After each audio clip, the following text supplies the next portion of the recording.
নন্দনকাননে এখন যাব, টিকিট কাটতে হবে। তারপর তো সবাই এখানে দাঁড়িয়ে আছি, ওই যে এবার বের হবো। এতটা পরিমাণে মাথা ঘুরছে, শরীরটাও ভীষণ খারাপ লাগছে। তাও এসছি এক জায়গা, না দেখলে এমন কি ব্যাপার। আর একটা পাখি আছে দেখো কত সুন্দর, তো দেখেই ভালো লাগছে, কিন্তু দাম শুনেই জানি না কতটা হবে।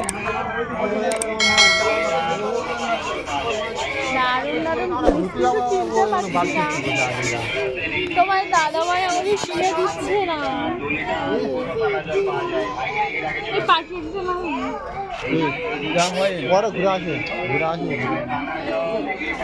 কিনে দেবে না বলে আর দেবে না। চলে ওখানে কি কি দেখছি না দেখছি সব কিছু শেয়ার করবো, তোমরা দেখতে থাকো। দেখো স্লিপ চড়ছে, সবাই চলে এসেছি। এই যে দেখো দাদা ক্লান্ত হয়ে গেছে এই বোতল বয়ে বয়ে, আর এই দাদা দেখো খাবার বয়ে বয়ে ক্লান্ত হনুমানের চাপে। এখনো ভিতরে ঢোকা হয়নি, এই জাস্ট বসে আছি। এবার যাবো ভিতরে, ওদের জন্য মানে একটু ফ্রি, বাচ্চাদের মন ফ্রি করার জন্য একটু খেলা করা, তারপর বের হবো। তারপর চলে এলাম আমরা টাইগার দেখতে, ঠিক আছে। তারপর টাইগারে এসে দেখছি যে বাঘটা পিছনের দিকে দাঁড়িয়ে আছে। আমরা ভেবেছিলাম তো বাঘটাকে দেখতে পাবো না, তারপর দেখো আস্তে আস্তে বেরিয়ে এলো, খুব সুন্দর লাগছিল সামনে থেকে। আর আমাদের সঙ্গে যারা গেছিলো খুব চিল্লাচ্ছিল বাচ্চাগুলো, এতটা সুন্দর আর এতটা কাছে থেকে লাগবে, এতটা সুন্দর লাগবে ভাবতে পারিনি। তারপর আমরা এগিয়ে যেতে যেতে দেখলাম এক ঝাঁক বাঁদর পথের ধারে। এই বাঁদরগুলো দেখছে কার হাতে খাবার আছে। পূজা তো দেখে ভয় পাওয়ার কারণ আছে, কারণ হচ্ছে কি আমরা যখন কপিলেশ্বর মন্দিরে যখন গেছিলাম, বাঁদরের এরকম উৎপাত প্রচণ্ড ছিল।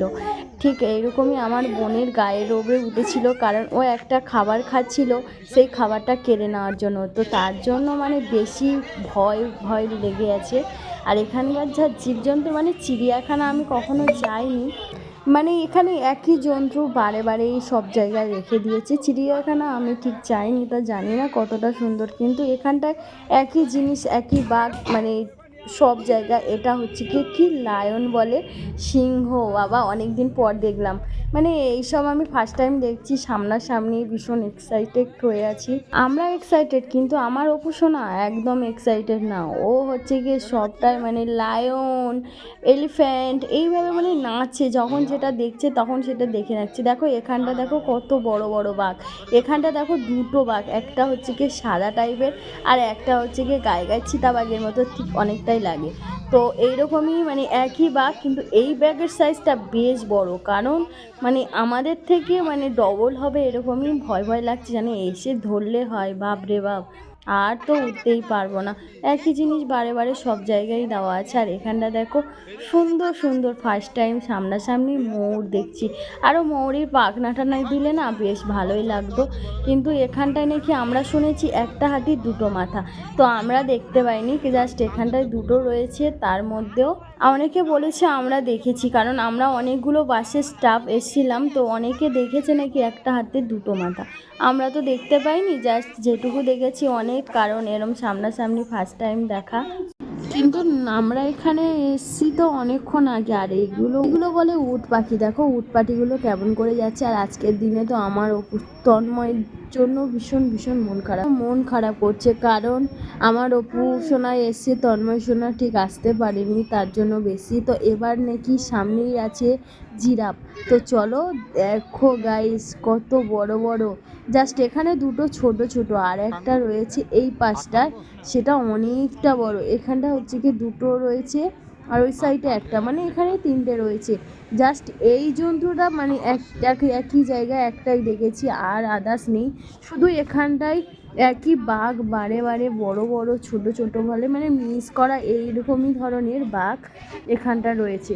আর এখানটায় দেখো বড় সাপ, বিশাল বড় এখানে সাপ রয়েছে, মানে বিভিন্ন রকমের সাপ। তো এখানটায় যেগুলো দেখার নয় সেগুলো এখানটায় রয়েছে।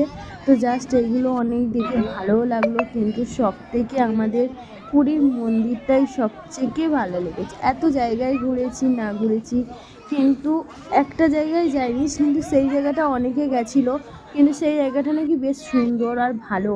আর এখানটা দেখো হরিণের ঝাঁক, তো সব থেকে জিরাফ আর এই হরিণটা জাস্ট এখানকার নন্দনকাননের মধ্যে এইটাই বেস্ট ভালো লেগেছে। আর এই একটা, তো এইটা হচ্ছে এত এত পাখি মানে বলার কথা না জাস্ট। আর কিন্তু এখানটায় জলে প্রচণ্ড গ্যাস ছেড়েছি, কারণ ওখানটা বেশিক্ষণ দাঁড়াতে পারিনি। আর আমার বেশি এখানটায় ঘুরতে গিয়ে বেহাল হয়ে গেছি, কারণ এখানটা আমার একটা প্রবলেমও হয়ে গেছিলো, কারণ আমি রাস্তায় হাঁটতে হাঁটতে আমার জুতোটাই ছিঁড়ে গেছিলো।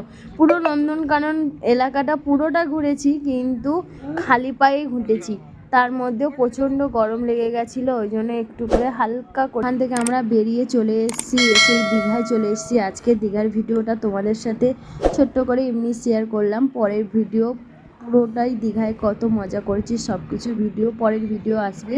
সবাই ভালো থেকো, ভালো লাগলে একটা লাইক শেয়ার কমেন্ট প্লিজ।